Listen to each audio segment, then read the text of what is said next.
But family is a great thing. And I look out here and I see all the families here to support each other and their family and friends who are up here being inducted, and it makes me just feel even more satisfied being a part of this evening. They talked a little bit about, both the mayor and the county executive talked about sports and the importance of sports in the community. And some people just don't get it. And I can understand that, but you look at sports and it just brings people together. And athletics is extremely powerful. If you think about it, you look at just everyone in this room, and there are people of different ideas and beliefs and faiths and political beliefs and just different ways of doing things in every other part of their life. But we're all here for a common reason, and it's athletics and to honor the people we love. You look at Husky Stadium or Quest Field or the World Cup and the people that were there, and just the droves of people that get together for one common thing, and for that day or for those 3 hours, they're together in mass, just one group of people that don't have any arguments with one another, they're just screaming, applauding their team or their athlete.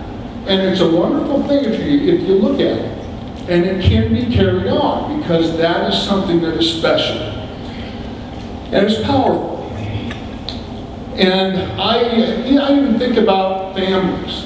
I mean, there are families that don't agree on anything else at times. But when the game comes on, they could actually stay in the same room together and watch a game. Because that's something that they do believe or enjoy together. I remember my dad and I even, whether it's generational things or you're having arguments and a sporting event, or whether he'd come home and I'd be mad at him about something or he'd be mad at me about something, but we'd go out and we could play a quiet game of catch. We didn't have to say anything, but that was fun. Sports, no matter what was going on between my dad and myself, we always loved sports, and we could do that together. And it's nonverbal at times, and it's just fun. It is really special. I think about even my kids, and the times I've been with them together and growing up in the young youth sports, and they didn't go on long times after high school and play athletics, but those memories we had were great. We still talk about them in long conversations about the things even surrounding the events. Even the kids that didn't play athletics talk about going to the games with their brothers. So it's a special, special thing athletics can be. My dad and I argued a lot. I don't know what you guys were like. Each generation is different, you know. And with my kids it was, no, you can't have your ears pierced, son, you know, or now it's, you know, my daughter, no more tattoos, you know. You know, every generation something. With my dad and I, it was, you know, he didn't want my, you know, I grew up in the 60s and 70s. No, you cannot get a haircut, you know. And his stick was, you know, you can't drive the car. You can't drive the car, you know. And I would say, Dad, I want the car keys. And he would say, not until you cut your hair. And I would just think of every reason I could, you know, who has long hair? Well, if that person told you to go jump off the bridge, would you go jump off the bridge, you know? And I'm thinking, gosh, I just need to find someone who he would jump off the bridge. And I looked up behind him and I saw the picture. And we went to church every Sunday, and there he was, Jesus, right over his head. And I looked and I said, Dad, you know who had long hair? And he said, who? And I said, look behind you. Jesus. Jesus has long hair. He went, wow, you know, you're right. Yeah. You know what? And I said, what? Get ready to hold my hand out for the keys. He says, he walked everywhere he went to. Have fun. You know, now I'm the old guy. Now I'm the old guy. You know, I used to tell a story when I would speak about how I knew I was too heavy when I was in the shower drying off and I bent over to dry off my feet and my water poured out of my belly button. Now I know I'm too old because I go to dry off my feet, and I'm lucky if I can just get to my feet. You know, I'm just getting to that age.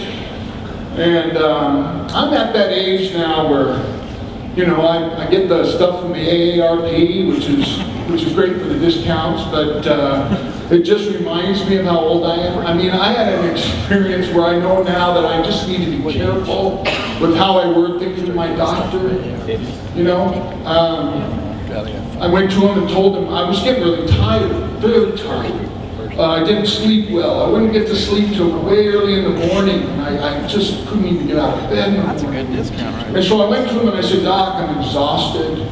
I can't sleep. I get to bed so late, you know. And, you know, I tell you, Doc, I'm so tired sometimes that sometimes I just can't get up. And he goes, well, yeah, Curt, he's listening to everything I'm saying, and he's writing. And he goes, right. He says, you know, you're getting to that age.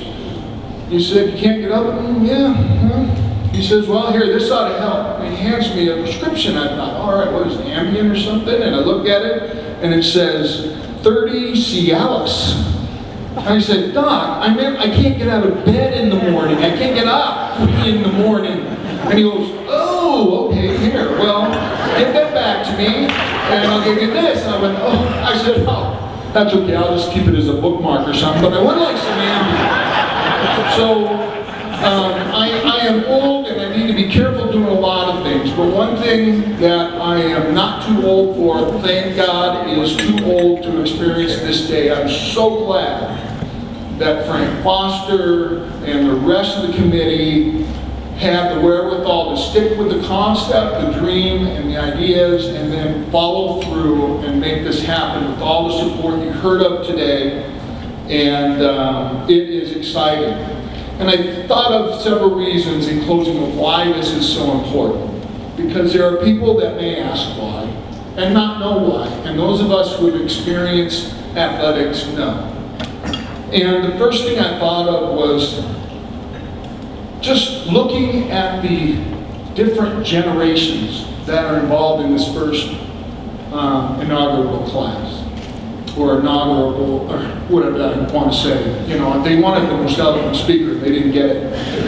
But with this first group of people going in, and I'm sitting next to Mark Harshman, and the epitome of that is he coached my father in college and was the head coach of the Husky basketball team when I was in college there. And it spans generations. And this group of people that are going in tonight span a huge generational group of people, starting way in the beginning of the 1900s. And that is incredible, because when they do get an area where this group of people and the future ones will be honored, and people who come in the building can walk by and look at who all these people are, so many generations will be represented. And that will give every group of people coming through something to identify with. It will spur conversations across age groups where people can say, you know what? I saw that guy play. Or I saw that lady play. Or I heard about her. Or I heard about him. Or I know someone who was on that team. And talk to their kids or their grandkids. Or great-grandkids, some people could, like next year, with some of the groups that are going in. Like Charlie Cobb could come back and talk to them about the group with Earl Abel going in. And Frank Foster and those guys could do that. They're old enough now, you know. But then the other thing about it, I thought that was great, in addition to that generational thing, is secondly, that one of the things that both the mayor and Mr. Reardon talked about is the inspiration that this group will give to people.